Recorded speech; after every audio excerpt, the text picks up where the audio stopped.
française. Merci beaucoup Cédric Guillou, c'était France Info Sport. Et il est 6h38 sur France Info. Et ce matin, donc un scandale à la brigade de la police antidrogue de Marseille. 2 commissaires sont en garde à vue dans un dossier d'importation frauduleuse de stupéfiants. 3 questions, Claire Béguet-Lamar, ce matin à Fabrice Risoli, spécialiste des mafias et président de l'association Crime Halt. Bonjour Fabrice Risoli. Bonjour. Alors, près de 400 kilos de cocaïne en provenance de Colombie sont arrivés à Marseille. C'était en 2023. La police était informée. Elle devait à cette occasion faire tomber un narcotrafiquant. Sauf que ça ne s'est pas tout à fait passé comme prévu. Alors, on ne va pas rentrer dans tous les détails, mais en gros, la cocaïne a disparu. La police est soupçonnée d'en avoir récupéré au moins une partie. Fabrice Risoli, est-ce qu'on est dans une affaire de flics ripoux ou bien juste une opération de police qui a raté ? Peut-être les deux. L'opération de police qui a raté, c'est le problème des livraisons surveillées, en particulier faites à l'aide d'indices. Donc la question du problème des indices qui auraient aidé à écouler la marchandise, c'est comment on les rémunère.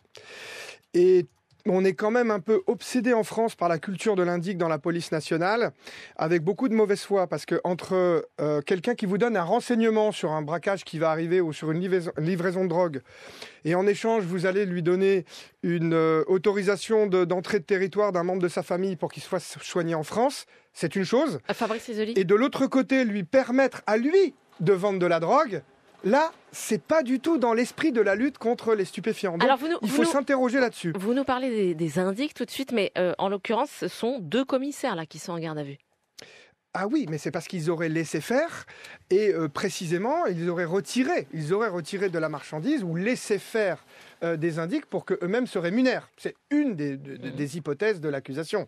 Je n'irai pas plus avant. On n'est pas dans une affaire de corruption là pour vous ? Si, peut-être, mais pour rappel, c'est pas. Enfin, le problème, c'est que des tonnes et des tonnes de drogue rentrent sur ce territoire, que les policiers n'ont qu'une obsession, c'est la chasse aux produits, qu'ils sont sous pression, en manque de moyens, qu'ils font des heures pas possibles, et que la pression corruptive des gangsters a lieu à tous les échelons, prison, magistrature et police, et que ce n'est pas la première fois qu'on est face à ce type d'affaires, entre corruption ou manière de faire de la police qui nous semble pas adaptée. Il y a les deux. Rappelez-vous la BAC Nord de Marseille, rappelez-vous l'affaire François Thierry, qui pourtant a été relaxée, mais on sait très bien que les éléments d'enquête montrent que pour pouvoir interpeller, saisir de grandes quantités de drogue, on a laissé l'indicateur en vendre et en faire importer sur le territoire français de grandes quantités. Donc il y a toute une réflexion sur la manière de faire de la police judiciaire contre le trafic de stupéfiants. Au lieu de chasser le produit, j'aimerais qu'on passe véritablement à chasser le patrimoine des gangsters. Donc c'est ça, selon vous, le nœud de cette histoire ? Le nœud, je ne sais pas, mais il y a une grande réflexion.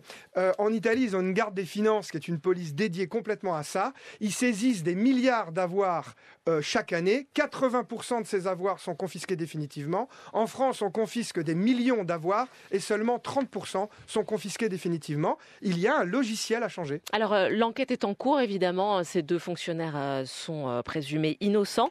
Mais est-ce qu'on peut s'intéresser tout de même, Fabrice Risoli, à la corruption liée au narcotrafic en France ? On sait qu'elle est importante. On évoque très souvent la zone portuaire du Havre. Là, on est à Marseille. Est-ce qu'elle gagne du terrain au sein de la police ?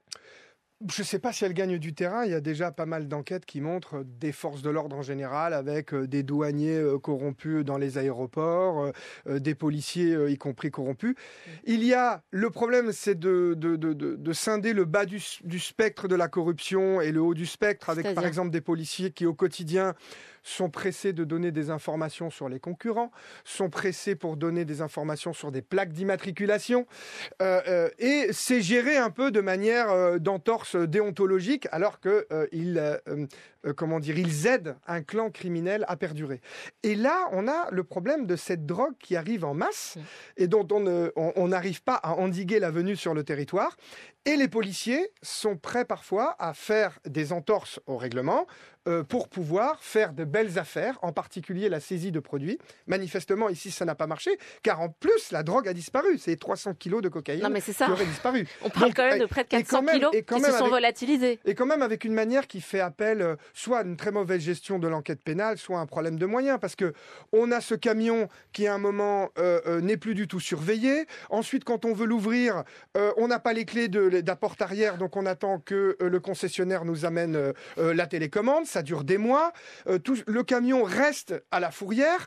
On ne sait même pas à quel moment la drogue a disparu. Est-ce que vous dites qu'on est à mi-chemin entre quoi? L'amateurisme, le manque de professionnalisme et peut-être de la corruption? Il y a peut-être de la corruption, des policiers qui eux-mêmes ont été intéressés à la vente du produit et en ont retiré de l'argent pour un usage personnel, où on a des policiers qui étaient prêts à faire une belle affaire, qui étaient prêts à tout garder cette cocaïne pour qu'elle parte et qu'elle soit vendue. Et d'ailleurs, il y a eu au moins 9 réseaux qui ont été filaturés comme ça, qui est venu chercher cette cocaïne. Mais où va cette procédure? On ne sait pas encore. Merci beaucoup Fabrice Rezzoli pour votre regard ce matin, votre analyse aussi.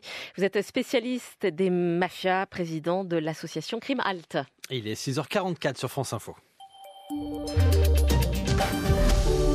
Pour donner aux parents plus de contrôle sur les applications que leurs ados téléchargent, Instagram demande une réglementation européenne. Cette réglementation exigerait la vérification de l'âge et un accord parental sur l'App Store. Plus d'infos sur instagram.com/accord parental. Ikea. Et si on partait en voyage, découvrir de nouvelles saveurs, faire des couronnes de fleurs? On part quand? Maintenant, on va chez Ikea, on va fêter la Midsommar. Célébrez le plus long jour de l'année chez Ikea. Jusqu'au 1er juillet dans nos restaurants, profitez tous les jours de plats chauds à moitié prix avec la carte gratuite Ikea Family et bénéficiez de nombreuses offres et animations. Pour votre santé, bougez plus.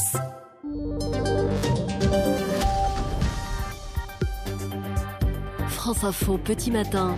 Claire Briguet-Lamar, Aurélien Accard. Dans les prochaines minutes sur France Info, va-t-on vraiment vers un cessez-le-feu entre Israël et l'Iran, comme l'annonce Donald Trump depuis hier soir sur son réseau social? On va voir ça en détail avec Sébastien Legénie. C'est dans une minute. Le fil info d'abord, Claire, il est 6h45. Et pour l'heure, la situation est confuse entre l'Iran et Israël. Donald Trump a affirmé que les deux pays avaient donné leur accord à un cessez-le-feu. Sauf que sur le terrain, les attaques continuent avec plusieurs salves de missiles lancées par l'Iran en direction de l'État hébreu. Après 4 mois de concertation, la négociation des retraites se solde par un échec. Syndicats et patronat se renvoient la responsabilité. C'est également un revers pour la méthode de dialogue social promue par François Bayrou. Le Premier ministre va prendre la parole tout à l'heure. Dans un quart d'heure, c'est prévu à 7h exactement. 2 hommes sont placés en garde à vue. Un autre est toujours en fuite après la fusillade mortelle pendant un mariage dans le Luberon. 2 personnes, dont la mariée, ont été tuées. Le mari, lui, a déjà été condamné à de nombreuses reprises dans des affaires de trafic de stupéfiants. Et puis le géant mondial du numérique Google qui envisage l'implantation de son premier data center français dans l'agglomération de Châteauroux. Le projet est très avancé. France Info. D'un monde à l'autre, bonjour Sébastien Legénie. Bonjour. Il y a 48 heures, le Moyen-Orient était au bord d'un embrasement généralisé. Mais depuis hier soir, donc la tonalité est désormais tout autre. On est bien ce matin dans un processus de désescalade, processus toutefois qui reste fragile. Oui, c'est le scénario